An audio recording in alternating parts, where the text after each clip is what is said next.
Om Namo Bhagavate Vasudevaya. Om Namo Bhagavate Vasudevaya. Om Namo Bhagavate Vasudevaya.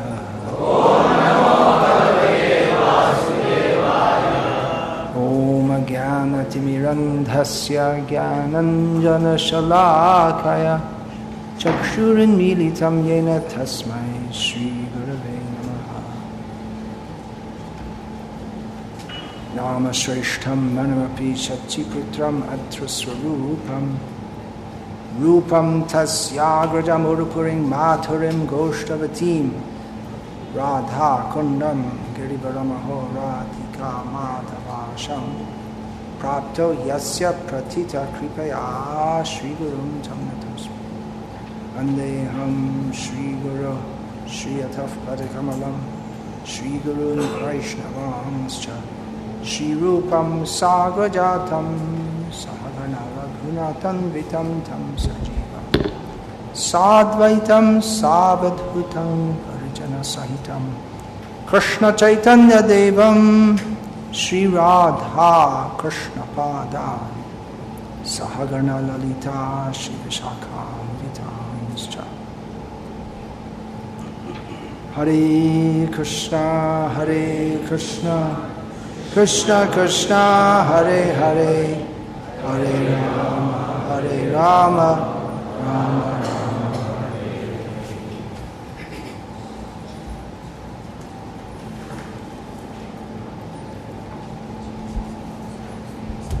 Today we very happily celebrate the appearance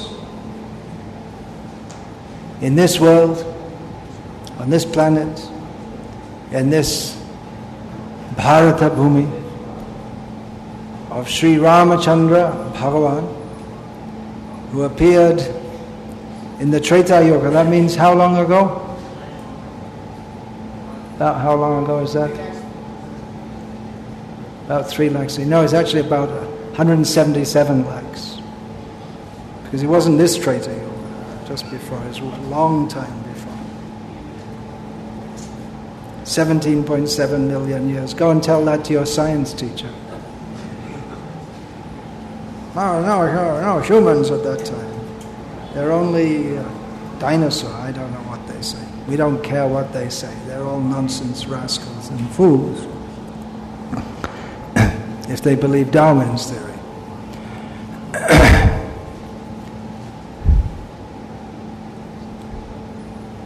You might have thought we would chant Raghupati Raghava Raja Ram Patita Pavana Sita Ram, but we didn't. Actually, when Srila Prabhupada was inaugurating this movement, he actually taught this to the devotees to chant this, but later on he said not to chant it. And particularly on Ram Navami, when the devotees asked about singing some different songs, he said, you chant the Hare Krishna mantra. That's sufficient. Ram is that.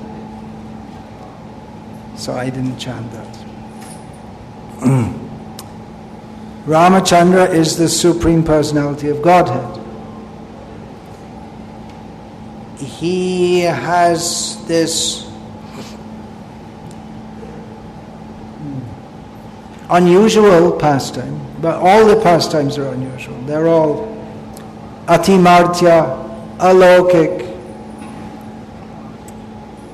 Atimartya means beyond the platform of this world, of which is subject to death. Alokik means not of this world. Atimanava, beyond the human platform. So the one unusual feature of his pastime is that, bewildered by his own yogamaya potency, he doesn't know or recognize that he's the Supreme Lord. There's a reason for that. Well, one reason is for exchanging with with his devotees, exchanges of love, God's too big, too much greater than us. So friendship can be between people of equal status.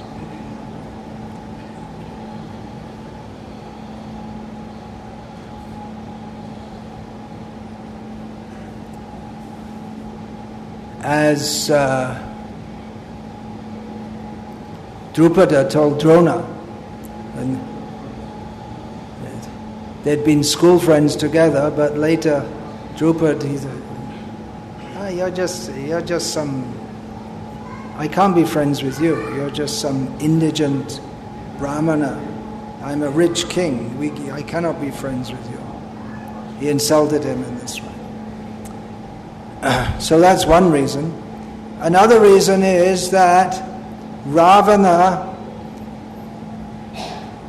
when taking boons, he said, I won't be killed by any gods or demons or rakshasas, but he neglected to take the boon to not be killed by human.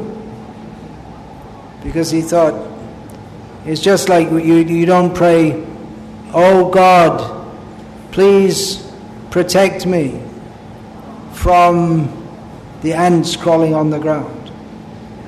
Little ants. Actually, in some places you might pray. In America, what are they called? Fire ants. They're red ants, big ones. They bite you so bad you don't forget it for weeks.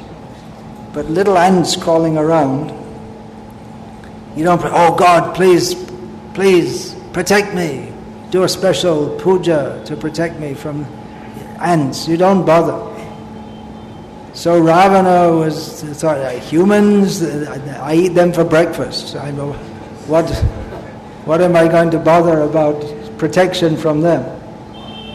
So Ramachandra, he was in the mood of, because Vishnu is considered God, Deva. He is Ramachandra Deva. The word Deva can be applied to a godly person also. Naradeva. The king is called Naradeva, God among humans. But he was in the consciousness that I'm a human. And everyone else was in the consciousness that he's mostly. Brahma had to remind him at one point. But otherwise he was in that consciousness. But he is the Supreme Personality of Godhead.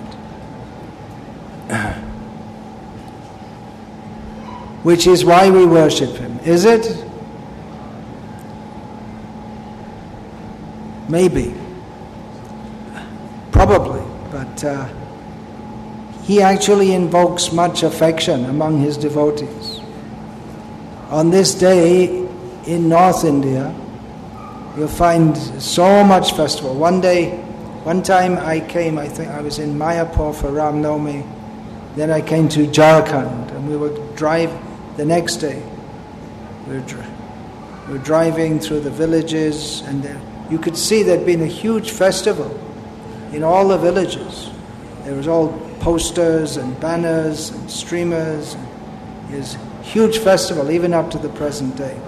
So it's not that they're celebrating the festival just because he's God, but there's a sense of affection for him. He is the Supreme Personality of Godhead. That means Aishvaryasya, Samagrasya, Viryasya, Yashasya, Shriyaha, Jnana Vairagya Yoschaiva, Shandang Bhaga Itingana. He is full with all the opulences of wealth, strength, fame, beauty, knowledge, and renunciation.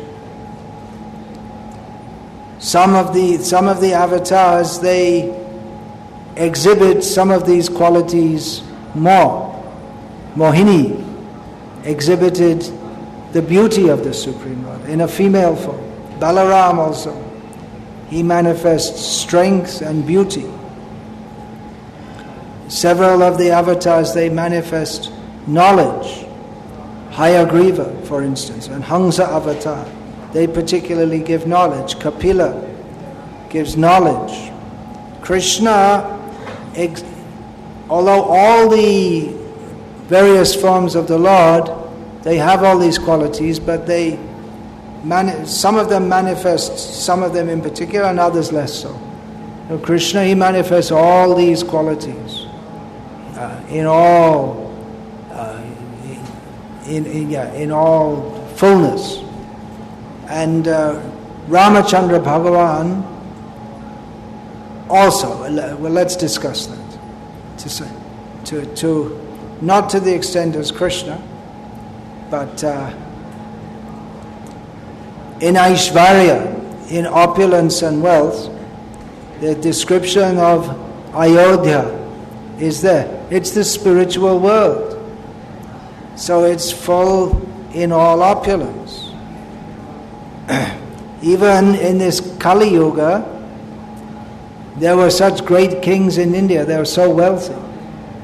They huge rooms of jewels and beautiful arts. India was so wealthy that people came from various countries to conquer and plunder and loot. That's the English word, loot. Means to plunder. It comes from that's originally the Hindi word. So they learned it. They came here and they did that. It was so wealthy that people with great difficulty came crossing the mountains, in the desert, in the west, crossing the oceans. That was in Kali Yuga, recently. So how wealthy was Ayodhya? Not only was the king wealthy, sometimes you hear about wealthy kings, but the citizens, they're not very wealthy. Here, Srirangam is a very wealthy place by modern standards, not by Ayodhya of the time of Ram, but it's a wealthy place. There's a lot of NRI money here. So many Brahmins have gone overseas or to Bangalore or Chennai. They're earning money. They send it here. So it's a very wealthy place. This area close to the temple is very wealthy. But yesterday we went on the Naga Kirtan to the Kaveri, and we saw in that area not so wealthy. Is it? Did you notice? They're not the NRI types. They're the ones who are cleaning the streets and this and that. That Kaveri Naga. But in the reign of Lord Ramachandra, of course not everyone was as opulent as the king, but everyone lived with all necessities. We hear descriptions of the kings or the wealthy people. They'd have opulent clothing. They'd wear it for some sacrifice, or then they'd give it to the Shudras. So even the Shudras would be very opulently dressed. So there was great wealth. And people in nowadays, there used to be the idea, used to be spoken of in India a lot, Rama Rajyam. The idea was that when the Indians got freedom from the British rule, that they would then it would again, we'll have Ram Rajya, but there was no Ram, there was only Nehru. A lot of difference. They thought it was all the independent struggle was cast as a struggle for, so we can have again, after so many years of Muslim rule and then British rule, then we can again rule, have Hindu rule, and the cow slaughter will be stopped. And Gandhi was leading, presenting it as a spiritual struggle. Otherwise, Indian people, they weren't concerned with politics. That was for the Kshatriyas. They did politics. And the other people, they didn't get involved, as Srila Prabhupada described.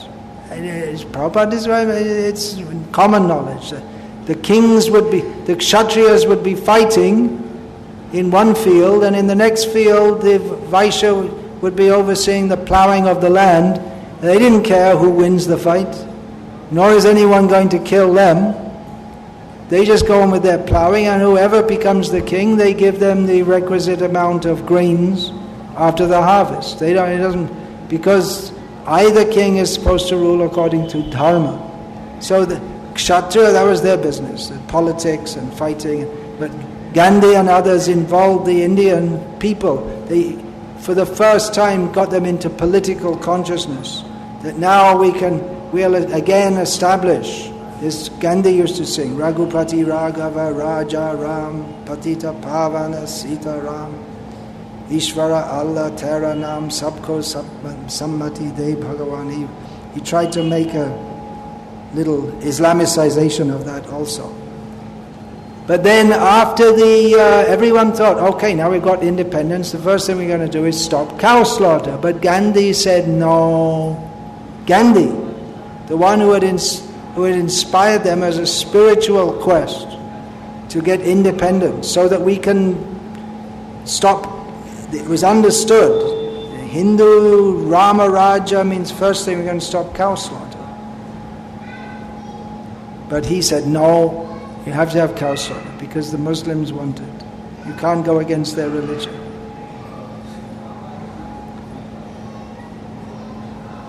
Well, in Rama's kingdom there was no cow slaughter.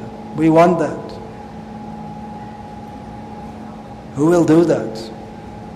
Now we're remembering Lord Rama, but we should remember also that he came as the ideal king, ruling according to dharma. All the kings previously, they ruled according to dharma. The description is there in the first canto of Bhagavatam of Parikshit Maharaj. That when he saw the cow, the bull not even being killed, but being mistreated, he was ready to kill the miscreant. That is required. Rama was not such a king that he would simply sit and pass resolutions, but he killed. Even as a young boy, he was called to kill the demons who were troubling the rishis in the forest. So anyway, that comes with virya. So first consideration is Aishvarya. The kings, they weren't just living on the taxes of the citizens. Just like you find in the modern governments, whenever any bill is introduced, they discuss it back and forward, they argue about it. But usually after the election, one party will oppose the other party. Then after the election they all come in, and the first thing they do is they make a resolution to increase their pay. And there's no opposition. If BJP puts some proposal, then Congress will oppose it. And Congress gives something, BJP will oppose it. But when someone gives a proposition, all the MLAs, their salaries should be increased. No opposition, no discussion, just they increase it. Their business is to sit and take taxes. So Rama, he wasn't such a king that he's just sitting and taking taxes. What a contrast.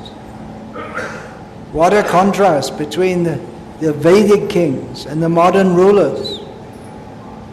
They just like this temple here, the rulers have stolen all the lands.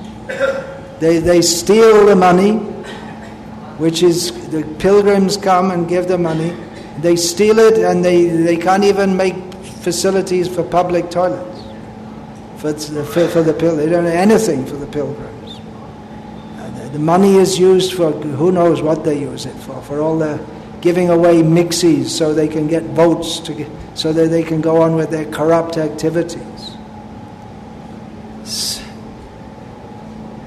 So remembering Ram, we cannot help but contrast this with the present situation. We may think, well, let's just hear some nice stories about Rama. Yeah, all right, but let's hear it, but what's happening now? Srila Prabhupada wanted to make a revolution revolution means Rama Rajyam should be established. There should be Kshatriyas. They may live opulently, but it's not that they live opulently and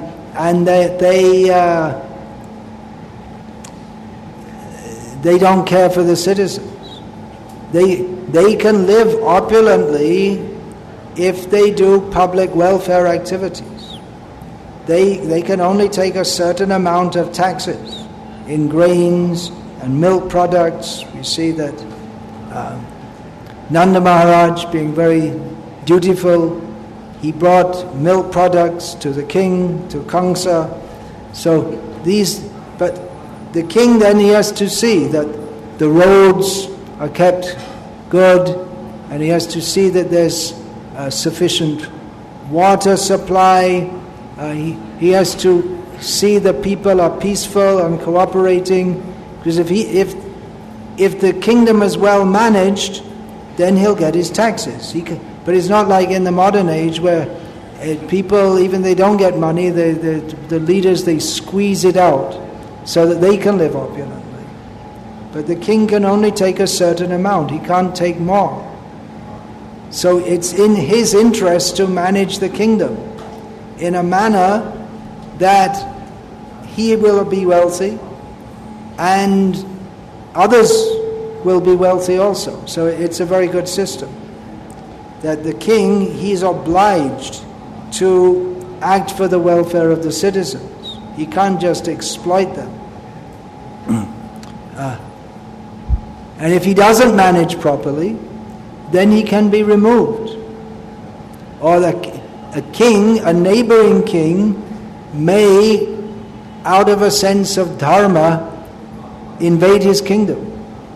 For the sake of the citizens, if he hears that the citizens in the neighboring kingdom are suffering, then out of a sense of dharma, the king from the neighboring kingdom may invade that. So it's not that the kings are just sitting there and exploiting the citizens. They have to rule properly. So Ramachandra is the ideal king. Yudhishthira was no less. He showed the ideal. It's not that Rama can do it and no one else can do it. He shows the ideal. Acting as a human, he shows the ideal, how the society should be managed. So this Aishvarya, the opulence that he had, that was shared. Everyone lived comfortably. No one was, again, there would be different levels. Not everyone was as opulent as the king, but all their needs are taken care of. No one is living in poverty. The king's duty is to see that all the citizens are looked after, even the non-humans. Their needs are taken care of. So Ram lived, there's descriptions in Ramayana of Ayodhya, how the marketplaces were stocked with all kinds of goods. There's abundant in the neighboring area. There's abundant supply of agricultural goods. There are many cows. Opulence or wealth means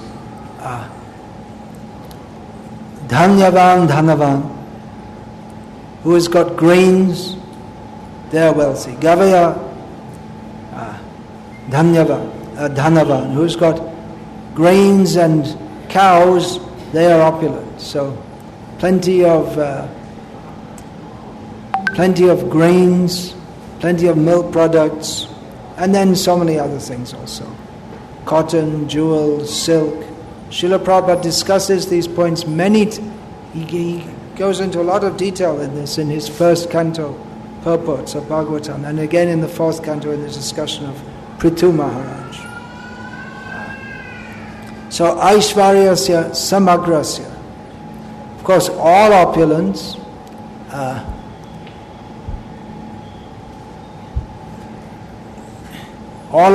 means everything belongs to him. So that would not be exhibited in any of the forms of the Lord. It's not seen how everything belongs to them, but they live in great opulence. Then Viryasya. Now this quality is particularly pertinent to and remembered about Lord Ram. His great power and heroism. His power, again, when the Lord comes into this world, he doesn't show his full power, but he shows it commensurate to the situation that he's in. If he showed his full power, then there wouldn't be any Leela. For instance, he could have just by his desire, Krishna could have destroyed Duryodhana and the other Dhritarashtra's. Just by his thought, he can do so. But he acted as if there was a need of strategy and fighting. He acted in this way. Otherwise there's no Leela. So Rama, he's very powerful, irresistible, in the sense that he cannot be resisted. No one went into a fight with Ram and won the fight. He always victorious. That's supposed to be a king, is always victorious. Actually, those very words, they're just in the British national anthem, God save our gracious Queen, or God save our gracious King, and the words come, I can't remember the whole thing, but those lines come, always victorious. So if the king's not always victorious, he's a useless king. As soon as he's defeated, then he's out. But Rama was never defeated. And heroism is meant for protection. There's the idea of nobility. I don't know how you'll say this in your language. Means the code of a king, or in medieval Europe there were the knights, and they were supposed to be noble, valorous, chivalrous, for protecting the innocent people. Not that they used, the idea is not that they were very powerful, but they were very virtuous also. And they used their power not to exploit others or dominate others, but to protect those who required to be protected. They would protect those who required to be protected by punishing those who caused trouble for those who required to be protected, who they should not have caused trouble for. So there are so many instances of this. Heroism means that they, at great personal risk, they're willing to die for the protection of others. There are so many instances in the Shastras. Those who are willing to die for the protection of others. There is Shibi Maharaj was willing to give his whole body to protect a pigeon. Why should he protect a pigeon? But he feels the pigeon came to him for shelter. The hawk is chasing me. The hawk said, well, that's my food. You're supposed to protect the pigeon, you're supposed to protect me too. The pigeon is my food. So the king said, all right, I'll give flesh from my own body to the same weight as the pigeon. So the pigeon goes on the scale, cuts the flesh from his body, it's not enough. So he cuts more and more and more, and eventually puts his whole body. It's a test from the gods. Even but the point is, he's willing to do that. Kshatriya is willing to give his life to protect even the most insignificant citizen. That is his duty. He's quite happy to do that. He will be. He won't be happy with himself, nor will anyone else be happy if he doesn't do that. In the Mahabharata, we find the family of brahmanas who had to give one. The Pandavas were staying with them incognito in their youthful life before they married Draupadi. Bhima had already married Hirimba.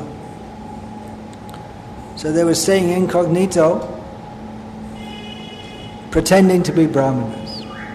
So that great demon, he had to, one family, every month one family had to give one member to feed this demon. So they were discussing, every member of the family said, no, I'll die. No, I'll die. Father said, I'll die. No, and the mother said, I'll die. And the son said, no, I'll die. And the daughter said, no, I'll die. Kunti heard it, said, what's the problem? And they explained. Said, I'll send one of my sons. Said, no, you're our guest. Well, you see, I have 5 sons, so if one goes, it doesn't matter. And so, anyway, the point is that they were all willing to sacrifice their life for the protection of others. And you know the story, that Bhima went. And anyway, he protected by killing that demon. So the Kshatriyas, they're willing to give their life. Not they're willing, but they're trained from the very birth. That you're being trained in fighting, it's not some sport. Now they have fencing as a sport. But previously it was for real.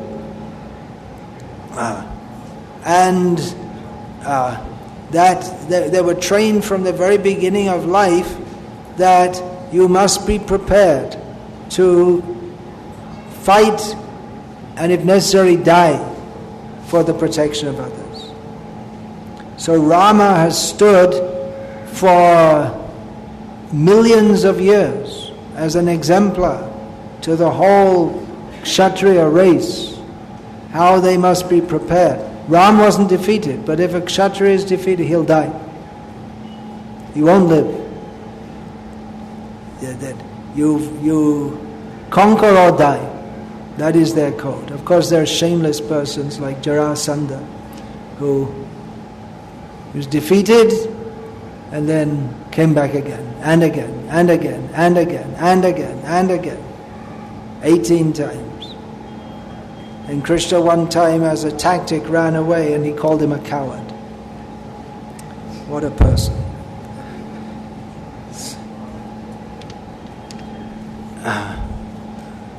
No, Ram was an actual hero, trained from the beginning of life, never defeated. When Parashuram was defeated by him, then Parashuram knew, no, now it's time to go back to being a Brahmin. My time is over. There's another Ram has come. So this Ram became more famous than Parashuram. Parashuram and Kodandaram. The one Ram has the, Bhargava Ram has the axe, and Ramachandra Bhagavan has his bow. We always see him with his bow. With any picture of him, he's always with his bow. Inseparable from him. That is his, the royal insignia,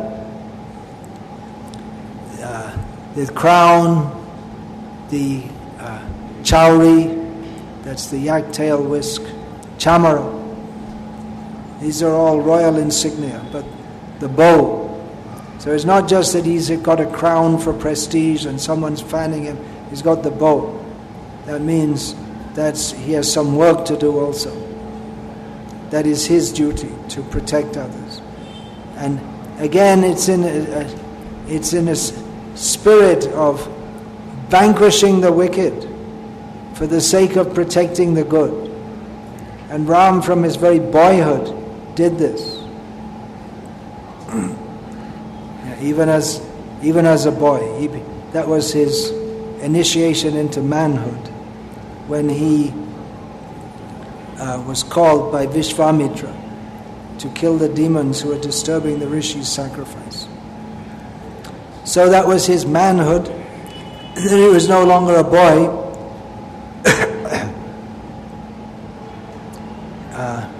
Then he married Sita.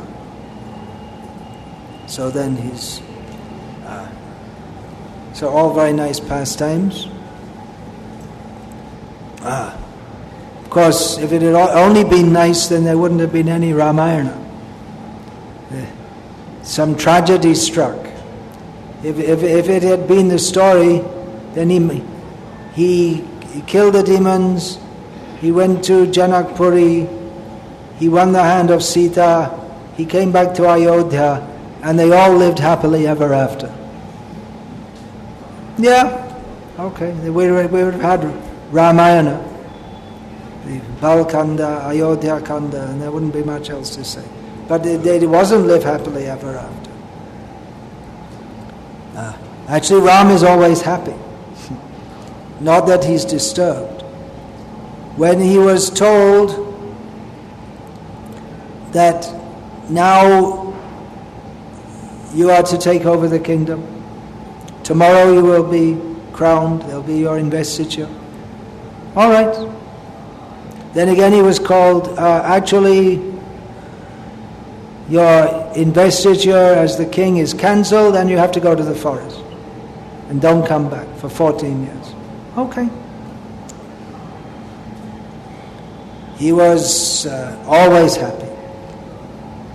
Srila Prabhupada notes that the pastimes of Rama seem to be sad. They seem to be very sad.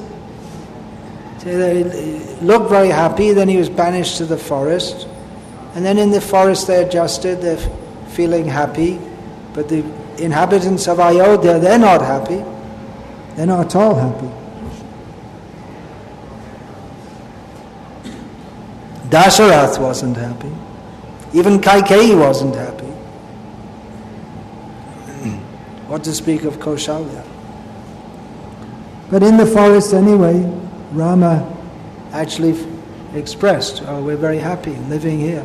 And then Sita was protecting, gathering fuel for wood as fuel, gathering fruits and roots from the forest. But also he gave Rama good counsel. He acted as a minister to Rama. Don't lament. Don't be overcome by lamentation that Sita is gone. But you should think what to do. Get your wits together. We have to do something. We just can't lament. So lamentation seems like sadness. And then Jatayu, the vulture, was killed, more sadness. And then eventually victory, Lanka Vijay, conquering over the king of Lanka. Sita is returned.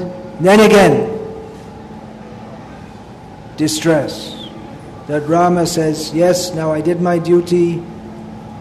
This Ravana had insulted me by kidnapping you, but I cannot take you. So again distress. And Sita, she came through the Agni Pariksha, but still some people doubted. So they were reunited, living in Ayodhya, very happy, but still someone doubted. One low-class person, it came to Rama's knowledge that one low-class person was insulting him for having taken Sita back. Then he sent her, again banished. So the pastimes of Rama appear to be full of distress, But Srila Prabhupada notes in the Nectar of Devotion, actually it's all blissful. Ananda Chinmaya Rasa. It's all blissful. Otherwise, he says, Srila Prabhupada noted, why would people recite it again and again and again if it's simply a cause of distress? It is all blissful. It is the Karuna Ras. There's one rasa of, in English it's called pathos. So some of the rasas, they may not seem to be very enjoyable. Bibhatsa, that's disgust.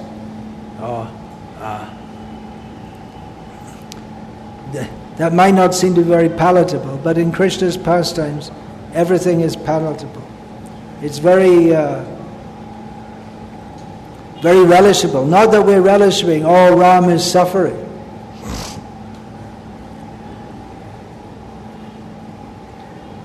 But relishing that Ram is feeling that suffering, Sita is feeling. What is the love between them? That they experience such distress upon separation. So devotees, they appreciate how glorious is Lord Rama, not just his heroism, not just his opulence, but his deep love for his wife and for all his devotees. I'll get back to that later. Viryasya, Yasha, his glories. He's famous. He's so famous that after 177 lakh years, he's still famous. Practically in my observation, having traveled throughout this land, throughout most of my life, this life, it seems to me that Rama worship is traditionally more than Krishna worship. Here in the south, definitely, and some areas in the north. In Bengal, you won't find much Rama worship. There is the Ramayana in Bengali, by that Krittivas. There's a Bengali version, just like there's the Hindi edition, there's the Kamban Ramayana in Tamil, there's a Telugu version. There is a Bengali version, but it's not very well known. There's not much Ram, not so much Ram, but very much Krishna. The Vaishnavism in Bengal is very much centered on Krishna and Chaitanya Mahaprabhu. But all North India, the Vaishnavism is Rama. The main focus is Rama. Krishna in Vrindavan and in pockets, Jaipur, here and there, but mostly the most popular religious book by far in North India for the last few hundred years has been Ramcharitmanas.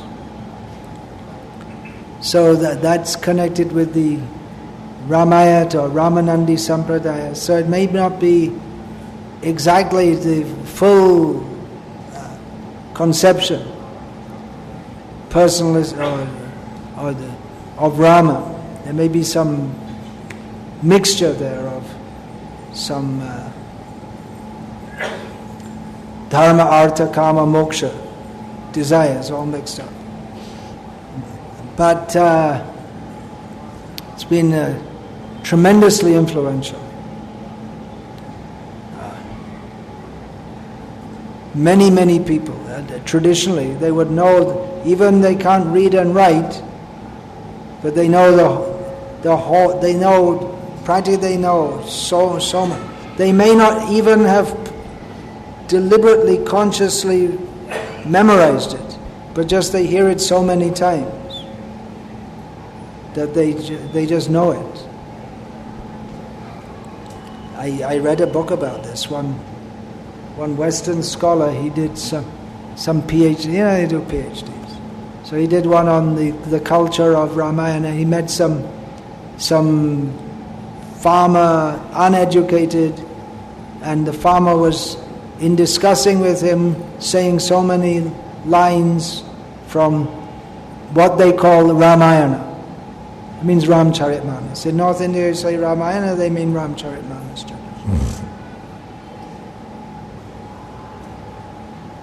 And he asked him, well, how do you know if you can't read? Everyone knows. It's just in ordinary talk, people will say lines like this.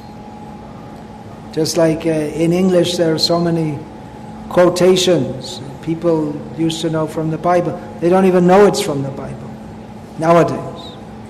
But just in their ordinary talk, they would say something like, beating swords into plowshares. That means to make peace between people, which is from the Bible. Like that. There's so many sayings. Now they forgot the sayings, or if they remember the sayings, they forgot it's from the Bible. It has any religious connotation. But the point is, it's so much deeply entered their culture that in ordinary conversation, people would quote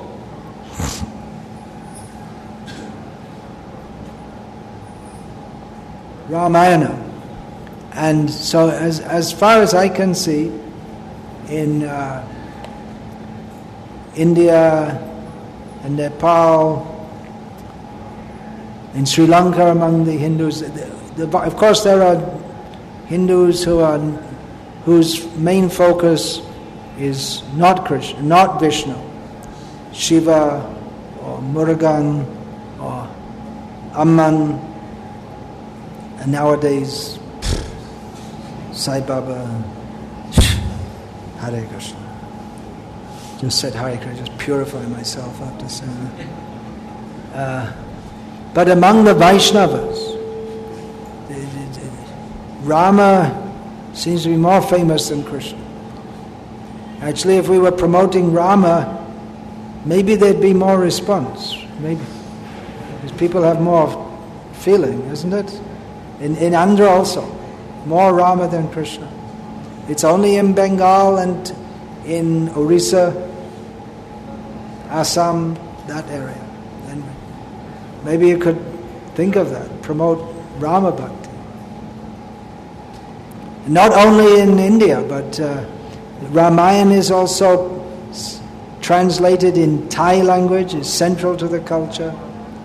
In Indonesia, in Malaysia, in Indonesia even now they have dramas based on Ramayana. In Thailand everyone knows the story of Ramayana. They have their own version in their own language.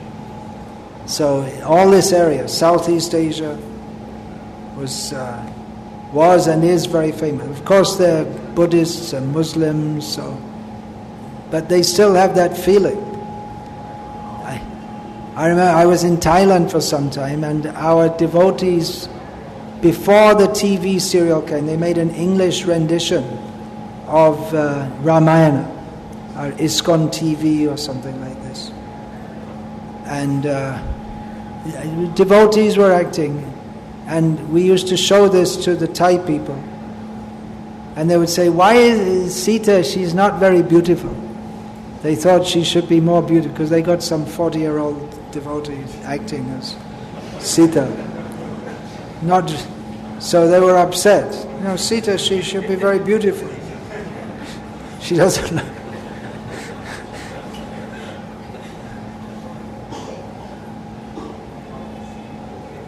When that Ramayana TV serial came out on television, that was in the 1980s, it was a revelation for the whole of the Hindu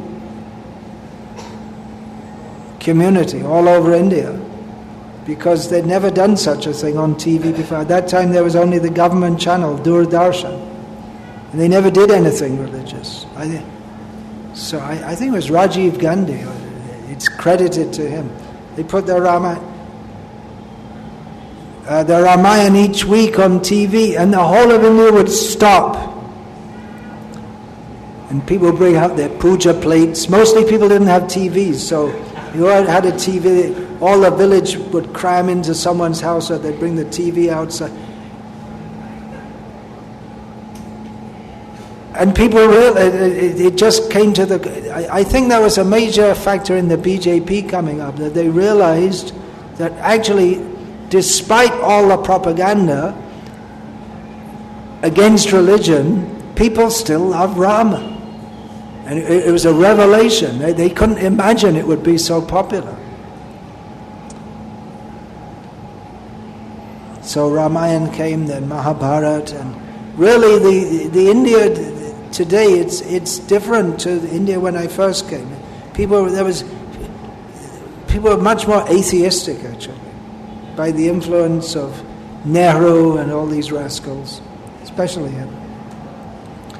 And Prabhupada, his preaching, his teaching, and the fact that Westerners have taken up Krishna consciousness, and it's different. The older generation are worse.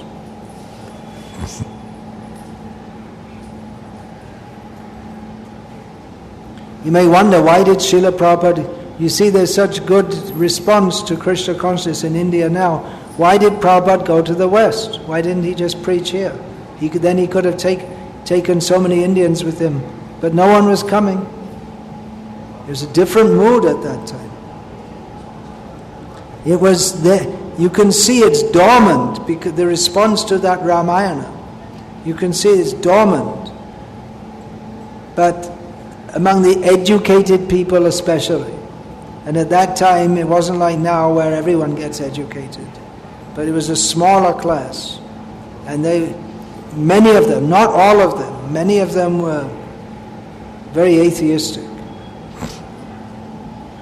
But actually, at least with my experience with atheists in India, if you just scratch and I've just deal with them a little bit, then they'll become devotees also.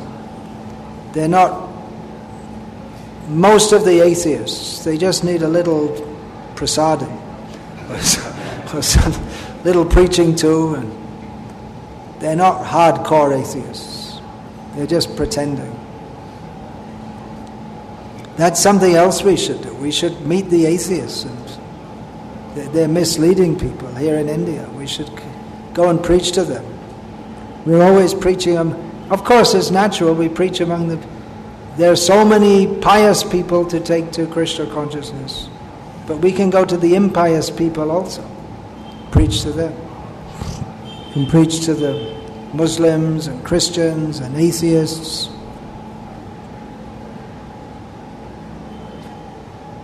The atheists will become the best devotees, because they're convinced, they're not coming by sentiment.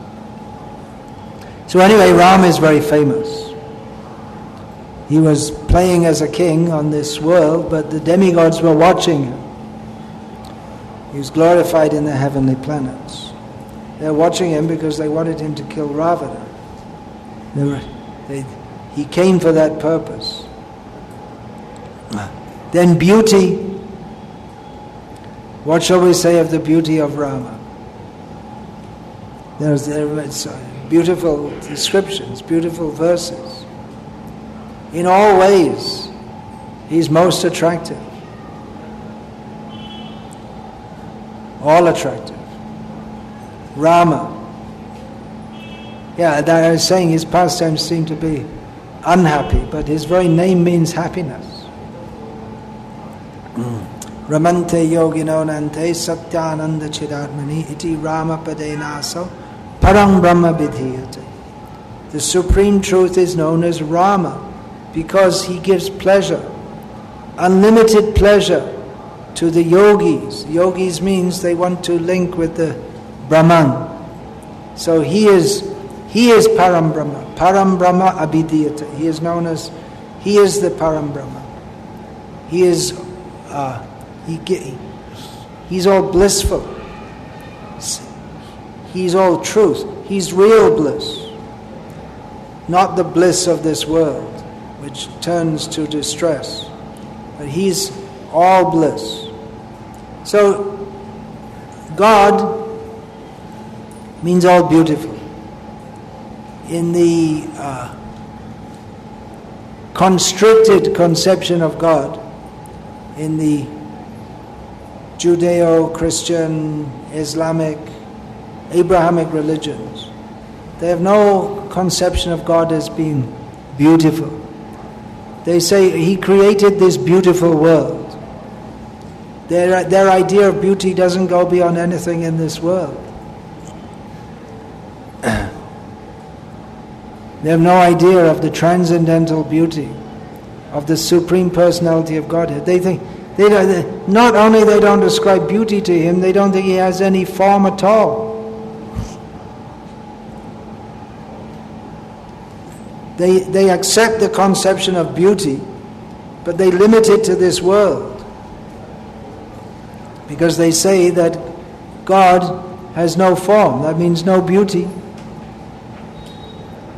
So their understanding of beauty is only, He creates the beauty, but Himself not beautiful.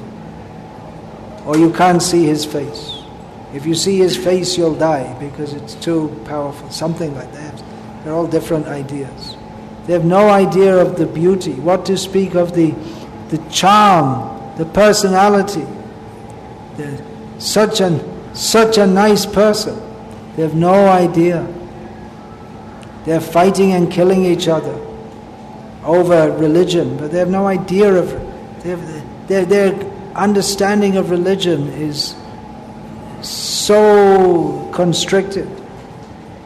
They have no idea of the beauty of the form of the Lord. He's so beautiful that the sages the rishis in Dandakaranya, they're all on the liberated platform. They're not affected by mundane lust. If any beautiful woman would go there, they wouldn't be affected.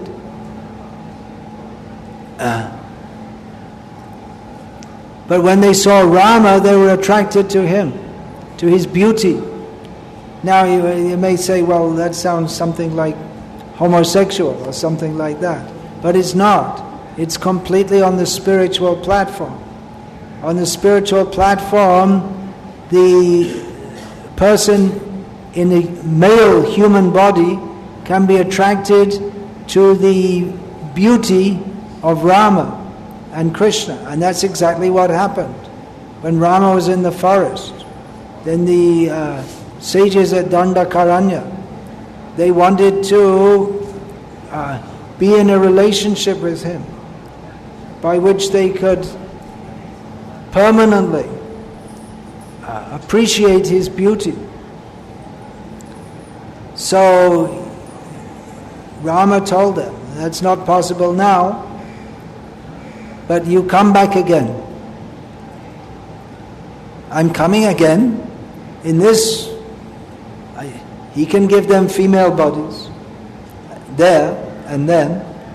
See, at this point he understands. Sometimes he understands. He's actually Bhagavan. Mostly not. He said, later I'll come back as Krishna, so you can join me at that time as gopis. So some of the gopis of Vrindavan, they were formerly in Dandakaranya as great rishis, and they were blessed by Lord Rama that you come and join me. As Krishna, I can accept any number of women in transcendental relationship. But as Rama, it is my vow to accept only one wife.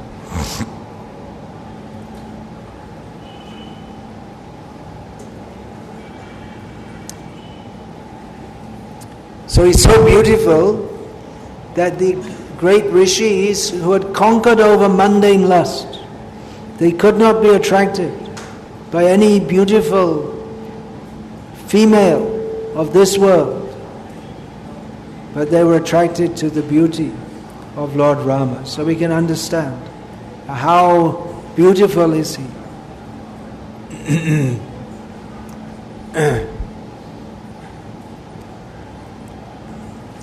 Generally in the Western countries, when people see a picture of Krishna, sometimes they mistake that is female. Krishna is very beautiful, he's very powerful, very manly, but not this idea of having huge muscles, bursting muscles, not like that. You go to the gym and you get lots of muscles and you look like an orangutan, not like that. Features look soft and beautiful, but very powerful also. So Rama is like that. His beauty is also one of his beauty marks is the line on his shoulder from carrying the quiver for his arrows. So Shriya Jnana. Now I said that I said means this is Bhagavad Tattva Vijnana as received in disciplic succession. So different avatars of the Lord, they exhibit some qualities more than others. So Rama, he acted in this pastime as a king, and he's not famous as Krishna is famous for speaking Bhagavad Gita. There's no such instruction by Lord Rama. Not that he's a fool, he's cognizant, he's as a Vedic Kshatriya, he's cognizant of Vedic knowledge, but he's not famous for teaching as Krishna did. He's full of all knowledge, but he's not famous for teaching it. There is one book which is called Adhyatma Ramayana, spiritual Ramayana, which Vaishnavas should never read.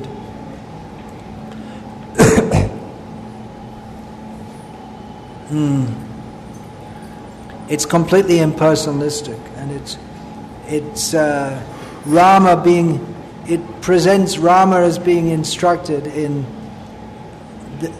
the so-called knowledge of impersonalism. It's not a bona fide shastra.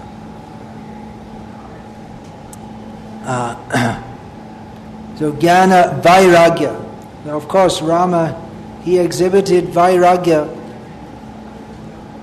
in being completely detached from his kingdom. You take the kingdom. All right, my father's order. Must follow my father's order. Not that, oh, great, father's order. Then next day, father's order, go to the forest. Okay, father's order, whatever he says. Not that, oh, I got the kingdom, then I lost it. No. It's not attached. He's raised in luxury, and then he's sleeping on the floor in the forest. He has unlimited servants, and then he has only Lakshman. He has all opulent foods, and he has only jungle roots. Actually, the devotees, they don't like to say all these things, but the devotees also feel suffering to think how Ram went into the forest. But it demonstrates, although he's the Supreme Lord, he's full of all opulence, but if required for his pastimes, he can also show all detachment.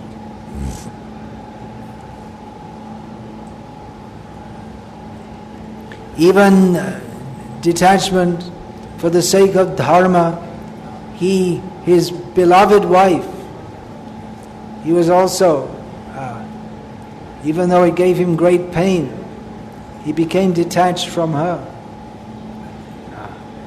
So he's exemplar of Vairagya. Now, I'd mentioned yesterday evening Ramanuja's teaching, Ramanujacharya. The definition of Bhagavan, Aishvaryasya Samagrasya Viryasya Yashasya Shriyaha Jnana Vairagya Yoschaiva Shandang Bhaga Itingina. The 6 principal qualities which Bhagavan has in full. Therefore he's Bhagavan. These are the characteristics of who is Bhagavan. So that was taught by Ramanuja, that is Shastra. But he also taught that, of course, there are so many unlimited qualities of the Supreme Lord, but he marked as the most important, or at least we say the most important for us who are his part and parcels, who are meant to be his devotees, who are striving to be his devotees. The most important quality is his bhakta vatsalya, his affectionate protection and affection for his devotees. And that is the reason why Ram Navami is still celebrated today. There have been many dharmic kings in the history of the world. Of course, Rama is exceptional. But like I say, Yudhishthira, he was not, in terms of being a dharmic king, Yudhishthira was no less than Rama. He was perfect, and had so many kings who ruled according to dharma. But many of them, most of them, their name is not remembered today. Ram is remembered, of course, his astonishing pastimes, killing Ravana. But more than anything, he's remembered for his bhakta vatsalya and how he accepted everyone. He was Kshatriya, high class, but he had no hesitation in accepting the offerings of the jungle dwellers, Guha. He accepted. He accepted a vulture, the most contaminated kind of bird that eats dead bodies rejected by others. I mean, it means that the dead body that, if a lion kills some cow or human, they eat something and leave it, and then the jackals and the vultures come. The vulture, most condemned kind of bird. But Rama accepted. Monkeys, Rama accepted. Vibhishana, from the demon class, Rama accepted. If they're devotees, he accepts them. There's no consideration. Higher, lower. Of course, in terms of social behavior, there's some consideration. But Rama, he accepts the devotion of everyone. Sakrideva prapannayas tavasmiti chayachate. Tasmai abhayam de. What is that? Abhayam deyam. I'm sorry, I forgot the last. But he says that it's most important. That if one once surrenders to me, it is my vow. One once surrenders to me, I give him all protection and award him fearlessness. So this is Rama. His word, he gives his word. Kshatriya, he can die to maintain his word. If one surrenders to me, I accept it. So his love for his devotees, so much concern for his devotees, not just officially as a king, because it's his duty, but with great affection also. Bharat was left behind in Ayodhya. It's supposed to be the king by the machinations of his mother, who had Ram banished to the forest. But he thought, Rama, he's in the forest, he's suffering because of me, because my mother wanted me to be the king. So he's appointed me the king, but I won't live in the city and enjoy the luxury and the honor and the prestige. I'll rule from just outside the city. placing myself below the shoes of Rama and living on barley boiled in cow's urine. If Rama has to suffer austerities, then I should not be enjoying at his expense. Why did he do that? Well, you could say that's a sense of dharma, because Rama was mistreated. He didn't want to accept the throne in a wrong way. He wanted to respect his elder brother. But that was there, but not just that. Because everyone had deep love for Rama. And that was the great tragedy of Ravana. Ravana was a Rakshasa. He thought he was enjoying life. But the great tragedy of his life was not that he was killed by Rama, but that he also had the opportunity, as he was again and again advised, especially by Vibhishana and by Mandodari, you don't fight with Rama. Even you've been so wicked in kidnapping his wife. If you go and sincerely surrender to him, he'll accept you, he'll forgive you. So Ravana could have also had the gift of Rama's protection and love, but no, because of his pride, he couldn't. And not only pride, he had no desire for that. It's most unfortunate. It's good fortune that he was killed by Rama. That is the best fortune he could get. Also that Maricha, that one of the first demons, that Rama, when he went he was taken out of the home by Vishvamitra. So the one demon who was polluting the sacrifice, that woman was the first he killed, Tataka. Then Maricha, Rama shot him with the arrows, and the arrows shot him all the way over to the other side of India. Then he understood the power of Rama. Just as a boy, he did this, even before he was a fully grown man.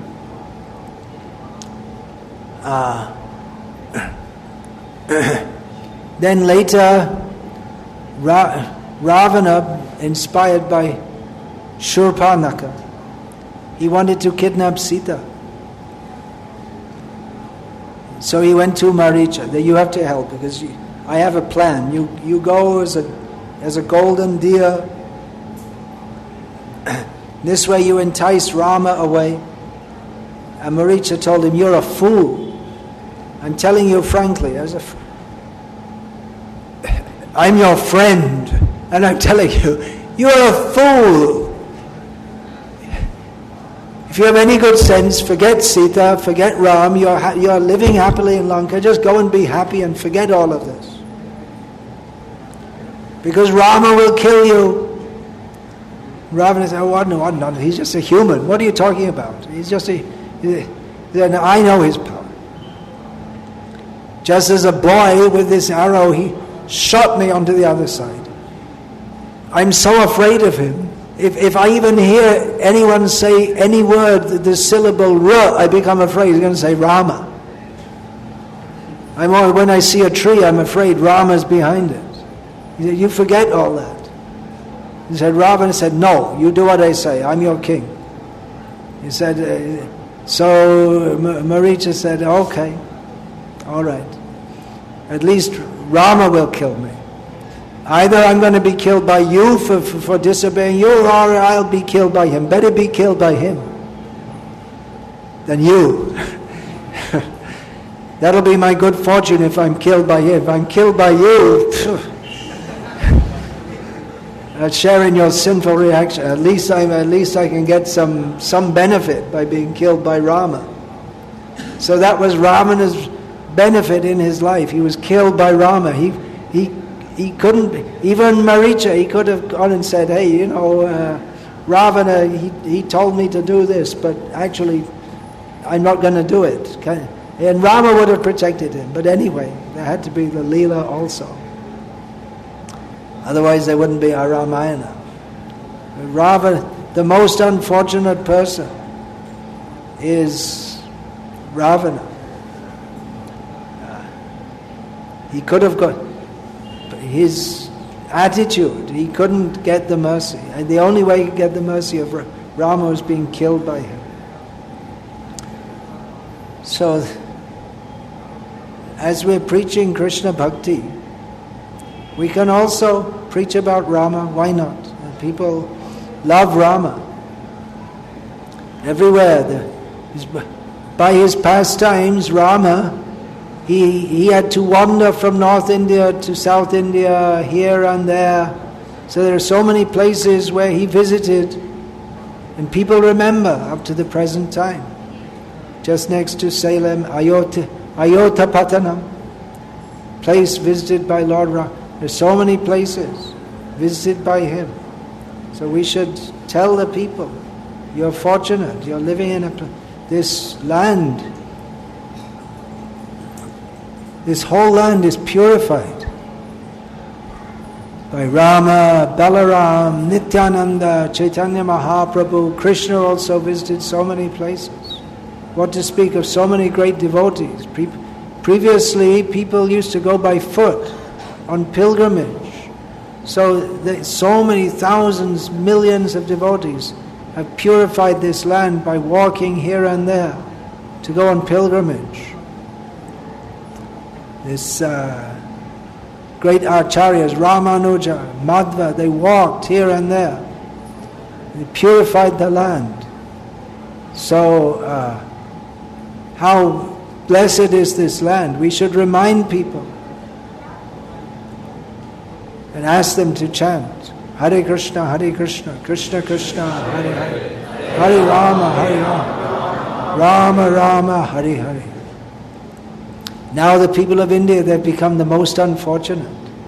They have this, but they're interested in cricket, factories, politics, useless movies. We have to remind them. Still people are coming to Srirangam, to Tirupati, to Vrindavan.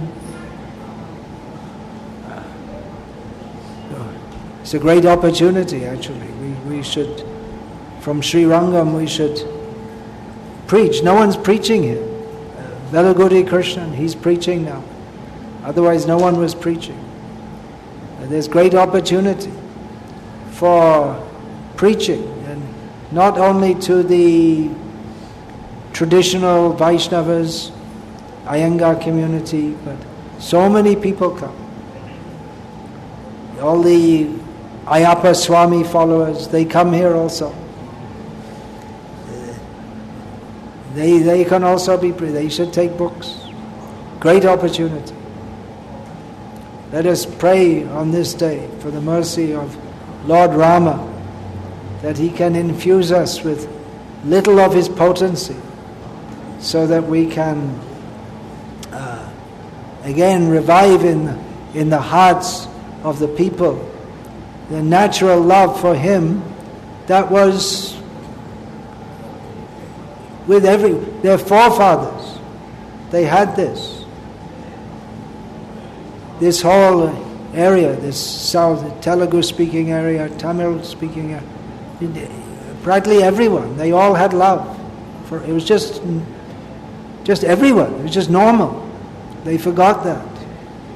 And this rascal, they made this statue here, Periyar, just to insult. That's why they have to have a police protection. It's deliberately insulting. You should take that deity and melt it, and just like the Buddha deity is melted and put on the above Sri Ranganatha Swami. So they take that and do something useful, make some bells for offering artis. That should be done. This is disgraceful. It's disgrace. The government is stealing all the money. They're using that money to build a statue, or put a statue of the greatest insulter of Lord Rama in the modern age. We need Rama Rajyam. Any Kshatriyas? Who will come? Who will chastise these demons who are posing as the leaders of the Indian people? They require to be chastised. Anyway, we're not in a position to do that now, but it should be done. Or they can come to good sense. That's Chaitanya Mahaprabhu's movement. Not so much punishing by killing, but to change their consciousness. Dino hino joto chilo harinama yudhara. The most fallen in this age the most fallen are those in the highest positions.